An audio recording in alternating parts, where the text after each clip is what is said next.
شیعہ سنی بریلوی کا نہیں کہتے ہیں. آقا جی کہتے تم ایمان والے نہیں ہوگے جب تک کہ تمہارے لن تدخلوا الجنت حتی تؤمنوا، تم کبھی جنت میں نہیں جاؤ گے جب تک کہ تم ایمان والے نہیں بنو گے. ولن تؤمنوا، اور کبھی ایمان والے نہیں ہو سکتے حتی تحابوا، تمہاری آپس میں محبت نہ.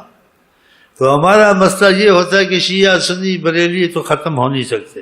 ہاں جی ہاں جی یہ تو بڑھتے ہی رہیں گے. ہاں جی لیکن ایک بات تو انسان کو سوچے کہ جہاں اللہ کے نبی کوئی بات کہے وہاں تک تو اتفاق ہونا چاہیے، اور جہاں اللہ رسول کے علاوہ باتیں ہیں اس میں اختلاف اس میں نہ پڑے چھوڑ دے. لیکن جو چیز اللہ کے نبی سے ثابت ہے، قرآن سے ثابت ہے، اس میں اختلاف بھی نہیں ہے، پھر اللہ کے نبی سے اختلاف کرے، قرآن سے اختلاف کرے، وہ آدمی کہاں مسلمان ہو سکتا ہے؟ جن لوگوں سے آقا نے محبت کی، اظہار محبت، قرآن کے ٹھوس ثبوت، حدیث کے ٹھوس ثبوت، مثلا وضاحت ابھی کرتا ہوں، پھر ان کو گالیاں دیں.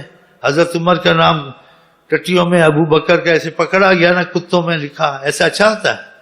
جس سے آقا نے محبت کی، اپنے ساتھ ابھی بھی رکھا، اور قرآن میں ان کی تعریف آئی. ہاں جی ایسے واقعات قرآن میں ثابت ہیں، حضرت عمر کے، حضرت ابو بکر کے، ان کو گالیاں دینی چاہیے. یہ کٹر شیعہ سنی بریلی بنتے ہی ادھر سے بنتی کہ رسول سے بھی اختلاف. ابو حنیفہ نے کیا کہا؟ کیا کٹر حنفی بنو؟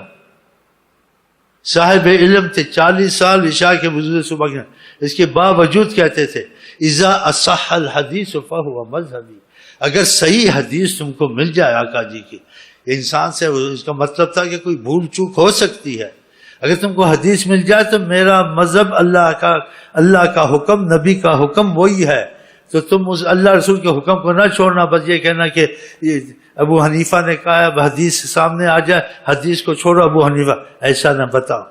جو بڑے بڑے علماء ہیں، بڑے بڑے بزرگ علماء ہیں، انہوں نے ایسی باتیں نہیں کی. یہ چھوٹے موٹے بیچ میں ایسی باتیں کرتے ہیں. کٹر بریلوی سنی شیعہ نہ کہیا کرو، اس سے تمہاری محبت میں کمی ہوگی، تمہارے ایمان میں کمی ہوگی. آقا جی نے کہا ہے کہ تم اگر محبت نہیں تو ایمان نہیں، جنت میں جاؤ. اس حدیث کو کہاں کرو گے آپ کے پاس سنی بریلوی کی مسجد ہے، دیوبندی کی مسجد ہے، کسی کی ہے، آپ دیوبندی بریلی بھول جائیں، مسجد خدا کی ہے.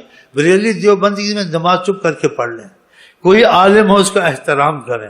جو عالم کا احترام نہیں کرے گا رسول اللہ نے منافق کہا ہے. وارث علماء ہوتے ہیں، سمجھ گئے نہیں؟ تو آپ اس کی تقریر سنیں. جہاں تقریر میں اگر وہ اختلاف کی باتیں اجاگر کرے یا جس میں پھوٹ پڑتی ہے، وہ دیوبندی ہو، بریلی ہو، سنی ہو، تبلیغی ہو، جو وہ واز نہیں سننا، نکل جانا. احتیاط اچھی ہے، اختلاف میں گھسنا اچھا. مجھے جواب دیں، آپ احتیاط کریں.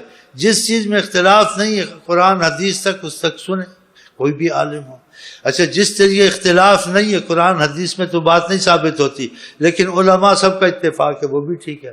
لیکن جس میں اگر دیوبندی ایسے کہتے ہیں یا بریلوی ایسے کہتے ہیں، وہ مسئلہ ثابت ہوتا ہے لیکن اختلاف اس میں آتا ہے، قرآن حدیث سمجھ میں نہیں آتی، تو اس کو چھوڑ دینا چاہیے.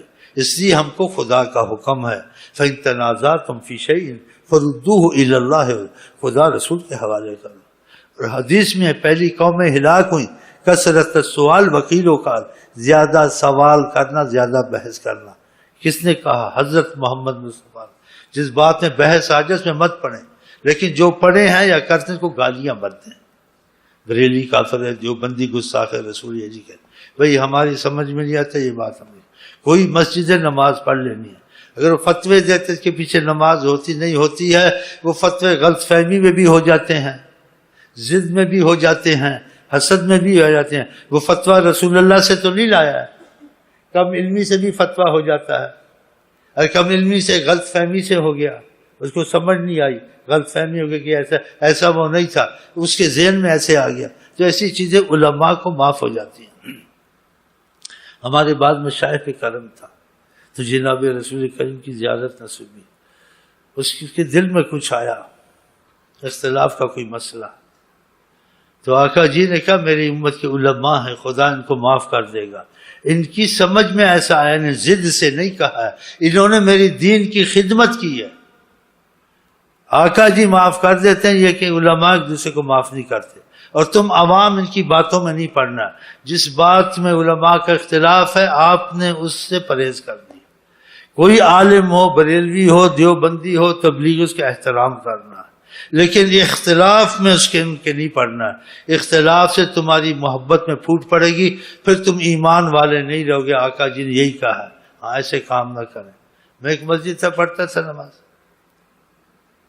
والد صاحب کبھی دیر سے اور کئی باتوں میں غلطی کرتا تھا، اللہ کی قسم علیحدہ کو سمجھاتے، اس تفسیر میں ایسا نہیں ہے، اس حدیث کے مفہوم میں بچپن سے اس معاملے میں رہا ہوں، کچھ تجربہ عالموں کے ساتھ، کچھ طریقت والوں نے، عمر سے لوگوں کے سامنے کہہ سکتا تھا، مجھے پتہ ہے کہ نفس نہیں مرا ہے، لوگوں کے سامنے محسوس کریں گے، جس کا نفس مر جائے نا اس کو کوئی پرواہ نہیں ہوتی۔